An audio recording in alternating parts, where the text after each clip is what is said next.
Salut à tous et bienvenue pour ce nouvel épisode où on va parler du couple. Allez, c'est parti. La préparation d'un moteur doit se faire en fonction du besoin à combler. La puissance maximale n'est pas un enjeu unique. La manière à laquelle la puissance est délivrée est aussi très importante en fonction de l'application. Il faut bien savoir ce que l'on recherche. Le choix de transmission peut lui aussi influencer la bande de puissance souhaitée. Il y a aussi l'enjeu de la fiabilité. Un moteur utilisé pour des courses d'accélération ne sera pas forcément conçu de la même manière qu'un moteur utilisé pour le circuit routier. Dans cet épisode, nous allons nous intéresser plus particulièrement donc au couple. La transmission couplée à un moteur agit comme un multiplicateur de couple. En effet, si la transmission a un rapport de 3 sur le premier rapport, le couple à la sortie de transmission sera donc de 3 fois supérieur au couple du moteur. Ultimement, ce qui fait accélérer la voiture est la force au point de contact du pneu sur la route. Elle est nommée FRM. Mathématiquement, cela donne ceci. Pour ceux que cela passionne, je vous laisse faire pause et puis je continue pour ceux qui ne sont pas passionnés par les formules mathématiques. Cela sous-entend que la force change en fonction du rapport engagé de la transmission. C'est cela qui explique que nous ressentons une accélération plus forte sur le premier rapport que sur le dernier. Ici, vous pouvez voir une courbe de puissance typique d'un moteur Honda H22A atmosphérique. Ici, vous pouvez voir la force résultante sur le point de contact du pneu sur la chaussée en fonction du rapport de vitesse engagé. On voit clairement dans cet exemple que bien que le couple moteur soit plus faible à plein régime, la force d'accélération est néanmoins toujours supérieure sur un rapport inférieur. Il est clair que le passage de vitesse doit se faire au régime maximal, quel que soit le rapport de vitesse sur lequel on se trouve. Un autre moteur avec une autre boîte de transmission donnera des résultats différents, mais cet exemple est pour un moteur ayant une courbe de couple relativement constante et couplé avec une boîte de vitesse à rapport rapproché.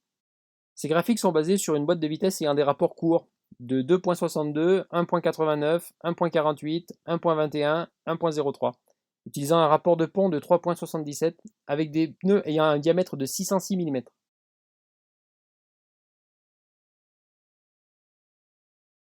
Ce graphique vous montre l'accélération théorique que la voiture devrait avoir en tenant compte de la friction de roulement et de la résistance aérodynamique. Les tableaux suivants montrent les mêmes courbes pour un moteur Rover V8 ayant beaucoup de couple, joint à une boîte Porsche Boxster 5 vitesses.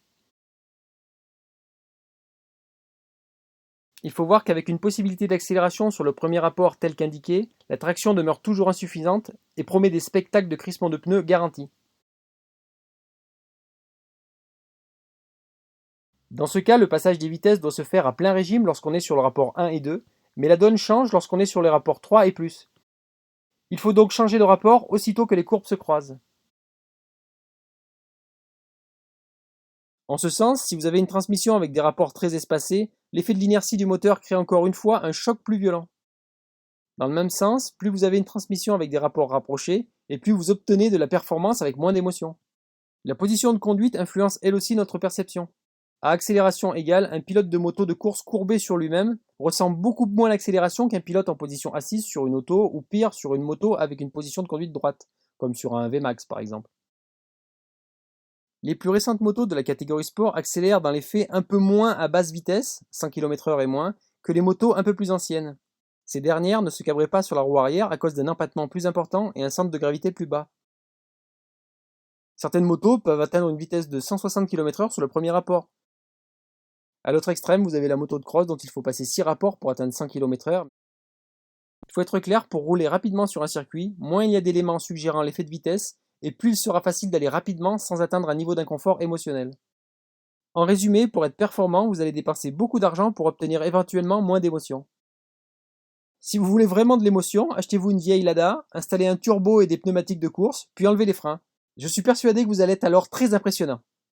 Voilà, c'en est fini pour cet épisode. Comme d'habitude, un petit like, un petit partage, un abonnement pour les petits nouveaux, le PayPal Me, le Tipeee pour les plus mordus, et à la prochaine, tchuss!